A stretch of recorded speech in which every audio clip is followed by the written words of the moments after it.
ओम शम शनिश्चराय नमः। स्वागत है आपका हमारे चैनल पर। आज के वीडियो में हम आपको सुनाएंगे शनिवार व्रत की कथा। साथ ही एक कथा और सुनाएंगे जिसमें आप जानेंगे कि जब शनिदेव की दृष्टि गणेश जी पर पड़ी तो गणेश जी के साथ क्या हुआ था। तो इसी प्रकार की व्रत कथाएं सुनने के लिए, हमसे जुड़े रहने के लिए आपको हमारे चैनल को सब्सक्राइब करके बेल आइकन को प्रेस करना है और आज की कथा अच्छी लगे तो लाइक करना है और शेयर करना है।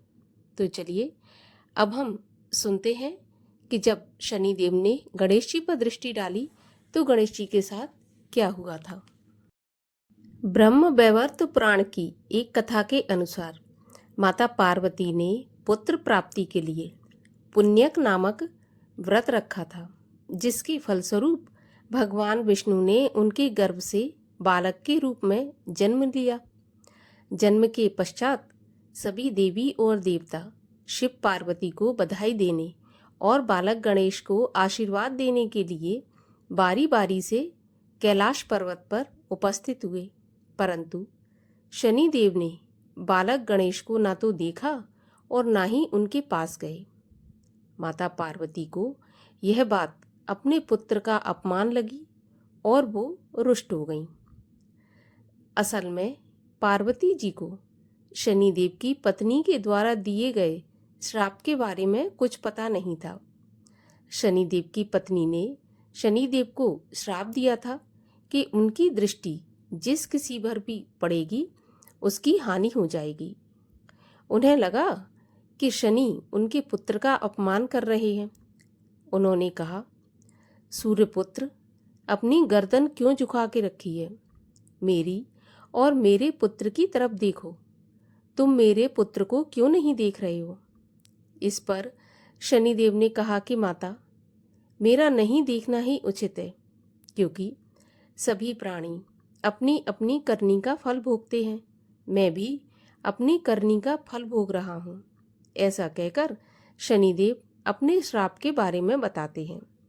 तब माता पार्वती ने कहा कि सब कुछ ठीक होगा, तुम्हारे देखने पर कुछ भी अमंगल नहीं होगा, क्योंकि यह मेरा पुत्र है और इसे सभी देवताओं ने आशीर्वाद दिया है।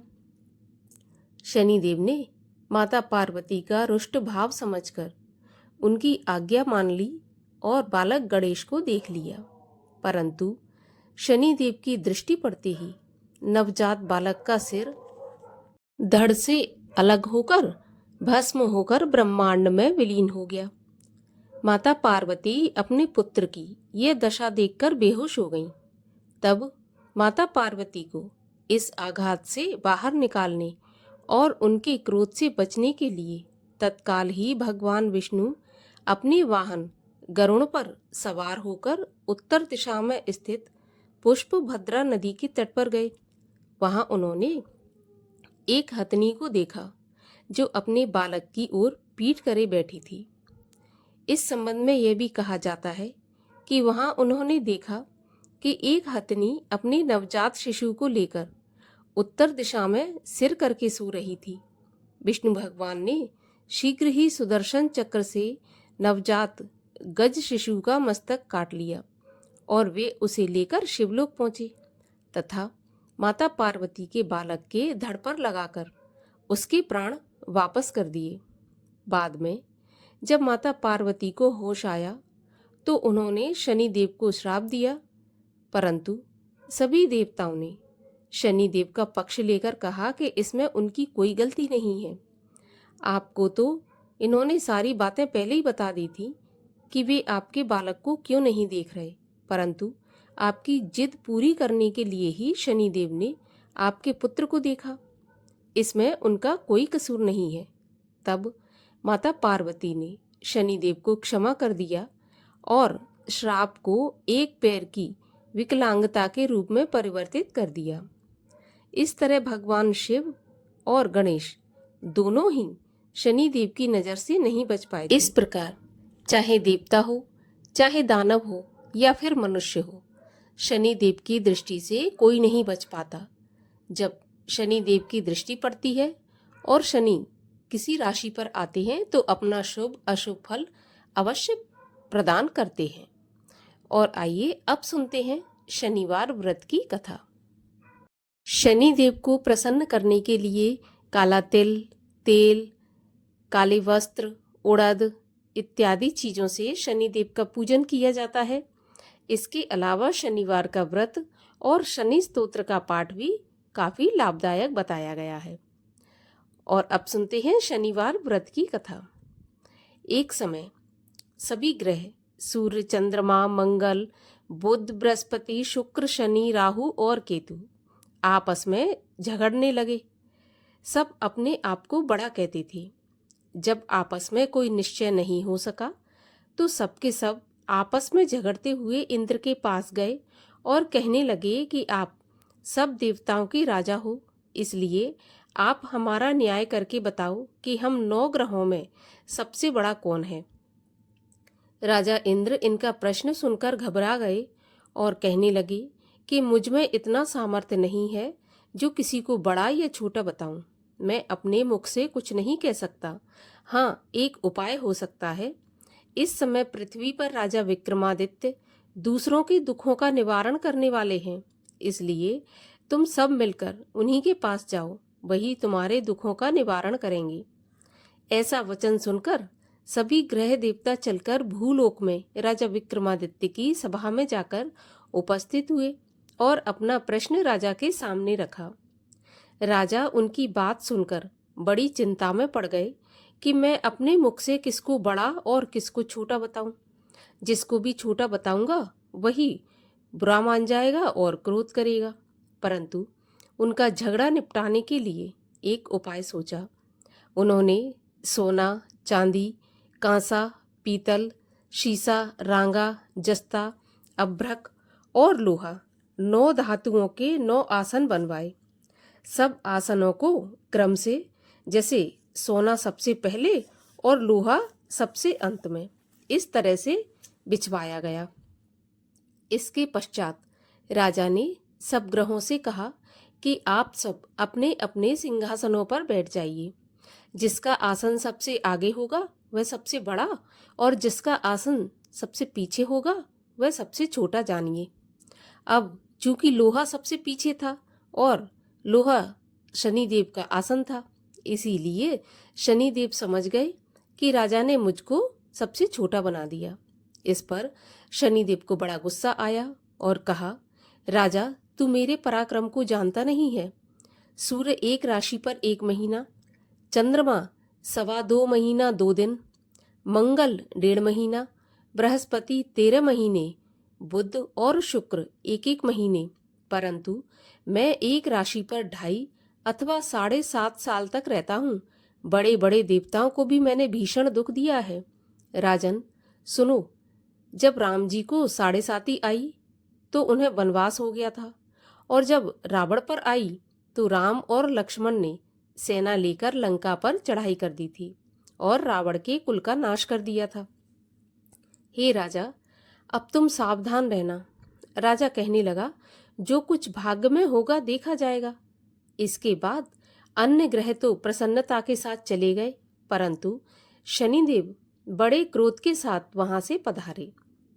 कुछ काल व्यतीत हो जाने पर जब राजा को 7.5 की दशा आई तो शनिदेव घोड़ों के सौदागर बनकर अनेक सुंदर घोड़ों के सहित राजा की राजधानी में आए। जब राजा ने सौदागर के आने की खबर सुनी तो अश्वपाल को अच्छे अच्छे घोड़े खरीदने की आज्ञा दी। अश्वपाल ऐसी अच्छी नस्ल के घोड़े देखकर और उनका मूल्य सुनकर चकित हो गया और तुरंत ही राजा को खबर दी। राजा उन घोड़ों को देखकर एक अच्छा सा घोड़ा चुनकर सवारी के लिए चढ़ा। राजा जैसे ही घोड़े की पीठ पर चढ़ा और घोड़ा जोर से भागा। घोड़ा बहुत दूर एक जंगल में जाकर राजा को छोड़कर गायब हो गया। इसके बाद राजा अकेला जंगल में भटकता फिरता रहा। कुछ देर के बाद राजा ने भूख और प्यास से दुखी होकर भटकते भटकते एक ग्वाले को देखा। ग्वाले ने राजा को प्यास से व्याकुल देखकर पानी पिलाया। राजा की उंगली में एक अंगूठी थी तो राजा ने उसे निकालकर प्रसन्नता के साथ ग्वाले को दे दी और शहर की ओर चल दिया। राजा शहर में पहुंचकर एक सेठ की दुकान पर जाकर बैठ गया और अपने आप को उज्जैन का रहने वाला और अपना नाम बीका बताया। सेठ ने उसको कुलीन मनुष्य जानकर जल इत्यादि पिलाया। भाग्यवश उस दिन सेठ की दुकान पर बिक्री बहुत अच्छी हो गई। तब सेठ उसको भाग्यवान पुरुष समझकर भोजन कराने के लिए अपने साथ ले गया।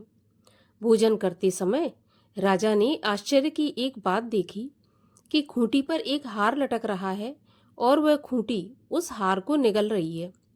भोजन के पश्चात कमरे में आने पर जब सेठ को कमरे में हार नहीं मिला तो सबने यही सोचा कि बीका के सिवाय यहाँ पर कोई नहीं आया, अतः अवश्य ही उसी ने हार चोरी किया है। परंतु बीका ने साफ साफ मना कर दिया कि हार उसने चोरी नहीं किया।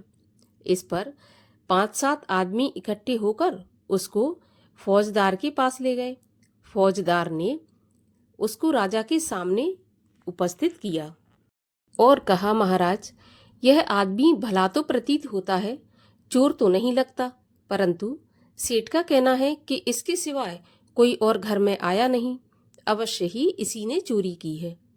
तब राजा ने आज्ञा दी कि इसके हाथ पैर काटकर इसको चौरंगिया किया जाए। राजा की आज्ञा का तुरंत पालन किया गया और बीका के हाथ पैर काट दिए गए। इस प्रकार कुछ काल व्यतीत होने पर एक तेली उसको अपने घर ले गया और कोलू पर उसको बिठा दिया। बीका उस पर बैठा हुआ अपनी जुबान से बैल हाँकता रहा। शनि की दशा समाप्त हो गई और एक रात को वर्षा ऋतु के समय वह मल्हार राग गाने लगा। उसका गाना सुनकर उस शहर की राजकन्या उस राग पर मोहित हो गई और दासी को खबर लेने के लिए भेजा कि देखकर आओ शहर में कौन गा रहा है। दासी सारे शहर में फिरती फिरती क्या देखती है कि एक तेली के घर में चौरंगिया गा रहा है। दासी ने महल आकर अपनी राजकुमारी को सारा वृत्तांत सुना दिया। बस उसी क्षण राजकुमारी ने अपने मन में यह प्रण कर लिया कि चाहे कुछ भी हो जाए, मैं इस चौरंगिया के साथ ही विवाह करूंगी। प्रातःकाल होते ही जब दासी ने राजकुमारी को जगाना चाहा तो राजकुमारी अनशन व्रत लेकर पड़ी रही। तब दासी ने रानी के पास जाकर राजकुमारी के ना उठने का वृत्तांत कहा। रानी ने तुरंत ही वहां पर आकर राजकुमारी को जगाया और उसके दुख का कारण पूछा। तो राजकुमारी कहने लगी कि माताजी, मैंने यह प्रण कर लिया है कि तेली के घर में जो चौरंगिया है उसी के साथ विवाह करूंगी। माता ने कहा, पगली, ये क्या बात कर रही है? तेरा विवाह किसी देश के राजा के साथ किया जाएगा। तो कन्या कहने लगी, माताजी, मैं अपना प्रण कभी नहीं तोड़ूंगी। माता ने चिंतित होकर यह बात राजा को बताई। जब महाराज ने भी आकर ये समझाया कि मैं अभी देश देशांतर में अपने दूत भेजकर सुयोग, रूपवान एवं बड़े से बड़े गुणी राजकुमार के साथ तुम्हारा विवाह करूंगा, ऐसी बात तुमको कभी नहीं विचारनी चाहिए। तब कन्या ने कहा, पिताजी, मैं अपने प्राण त्याग दूंगी, परंतु किसी दूसरे से विवाह नहीं करूंगी। इतना सुनकर राजा ने क्रोध से कहा कि यदि तेरे भाग्य में ऐसा ही लिखा है तो जैसी तेरी इच्छा हो वैसा ही कर। राजा ने तेली को बुलाकर कहा कि तेरे घर में जो चौरंगिया है उसके साथ मैं अपनी कन्या का विवाह करना चाहता हूँ। तेली ने कहा, महाराज, ये कैसे हो सकता है? कहाँ आप हमारे राजा और कहाँ मैं एक नीच तेली। परंतु राजा ने कहा कि भाग्य के लिखे को कोई नहीं टाल सकता, अपने घर जाकर विवाह की तैयारी करो। राजा ने उसी समय तोरण बंधन बार लगवाकर अपनी राजकुमारी का विवाह चौरंगिया बना विक्रमादित्य के साथ कर दिया। रात्रि को जब विक्रमादित्य और राजकुमारी महल में सोए तो आधी रात के समय शनिदेव ने विक्रमादित्य को स्वप्न दिया कि राजा, कहो, मुझको छोटा बताकर तुमने कितना दुख उठाया। राजा ने क्षमा मांगी। शनिदेव ने प्रसन्न होकर विक्रमादित्य को हाथ पैर दे दिए। तब राजा ने कहा, महाराज, मेरी प्रार्थना स्वीकार करें कि जैसा दुख आपने मुझे सौंप दिया है ऐसा किसी और को नहीं देना। शनिदेव ने कहा कि तुम्हारी यह प्रार्थना स्वीकार है। जो मनुष्य मेरी कथा सुनेगा या कहेगा उसको मेरी दशा में कभी भी किसी प्रकार का दुख नहीं होगा, और जो नित्य ही मेरा ध्यान करेगा या चींटियों को आटा डालेगा उसके सारे मनोरथ पूर्ण होंगे। इतना कहकर शनिदेव अपने धाम को चले गए। राजकुमारी की आंख खुली और उसने राजा के हाथ पांव सही सलामत देखे तो आश्चर्य हुआ। उसको देखकर राजा ने अपना समस्त हाल कहा कि मैं उज्जैन का राजा विक्रमादित्य हूँ। यह बात सुनकर राजकुमारी अत्यंत प्रसन्न हुई। प्रातःकाल राजकुमारी से उसकी सखियों ने पूछा तो उसने अपने पति का सारा वृत्तांत कह सुनाया। तब सबने प्रसन्नता प्रकट की और कहा कि ईश्वर ने आपकी मनोकामना पूरी कर दी। जब सेठ ने यह बात सुनी तो वह विक्रमादित्य के पास आया और राजा विक्रमादित्य के पैरों में गिरकर क्षमा मांगने लगा कि आप पर मैंने चोरी का झूठा आरोप लगाया, अतः आप मुझको जो चाहे सजा दें। राजा ने कहा, मुझ पर शनिदेव का कोप था, इसी कारण यह सब दुख मुझको प्राप्त हुआ। इसमें तुम्हारा कोई दोष नहीं है। तुम अपने घर जाकर अपना कार्य करो। सेठ बोला कि मुझे तभी शांति होगी जब आप मेरे घर चलकर प्रीति भोज करेंगे। राजा ने कहा कि जैसी आपकी मर्जी हो वैसा ही करें। सेठ ने अपने घर जाकर अनेक प्रकार के सुंदर सुंदर भोजन बनवाए और राजा विक्रमादित्य को प्रीति भोज दिया। जिस समय विक्रमादित्य भोजन कर रहे थे, एक अत्यंत आश्चर्य की बात सबको दिखाई दी। जो खूंटी पहले हार निगल रही थी वह अब हार उगल रही है। जब भोजन समाप्त हो गया तो सेठ ने हाथ जोड़कर बहुत सी मोहरें राजा को भेंट की और कहा कि मेरे श्री कंवर नामक एक कन्या है, आप उसका पाणी ग्रहण करें। इसके बाद सेठ ने अपनी कन्या का विवाह राजा के साथ कर दिया और बहुत सा दान दहेज आदि दिया। इस प्रकार कुछ दिनों तक वहां निवास करने के पश्चात विक्रमादित्य ने शहर के राजा से कहा कि अब मेरी उज्जैन जाने की इच्छा है। फिर कुछ दिन के बाद विदा लेकर राजकुमारी मनभावनी और सेठ की कन्या श्री कंवरी तथा दोनों जगह के दहेज में प्राप्त अनेक दास दासी रथ और पालकियों सहित विक्रमादित्य उज्जैन की तरफ चले। जब शहर के निकट पहुंचे और नगरवासियों को राजा के आने का समाचार ज्ञात हुआ तो समस्त उज्जैन की प्रजा अगवानी के लिए आई। तब बड़ी प्रसन्नता से राजा अपने महल में पधारे। सारे शहर में बड़ा भारी उत्सव मनाया गया और रात्रि को दीपमाला की गई। दूसरे दिन राजा ने शहर में यह सूचना कराई कि शनि देवता सब ग्रहों में सबसे ऊपर हैं। मैंने इनको छोटा बताया, इसी से मुझको यह दुख प्राप्त हुआ। इस कारण सारे शहर में सदा शनिदेव की पूजा और कथा होने लगी। राजा और प्रजा अनेक प्रकार के सुख भोगती रही। जो कोई शनिदेव की इस कथा को पढ़ता है या सुनता है, शनिदेव की कृपा से उसके सब दुख दूर हो जाते हैं। शनिवार की कथा को शनिवार के दिन अवश्य पढ़ना चाहिए या सुनना चाहिए। ओम शांति, ओम शांति, ओम शांति।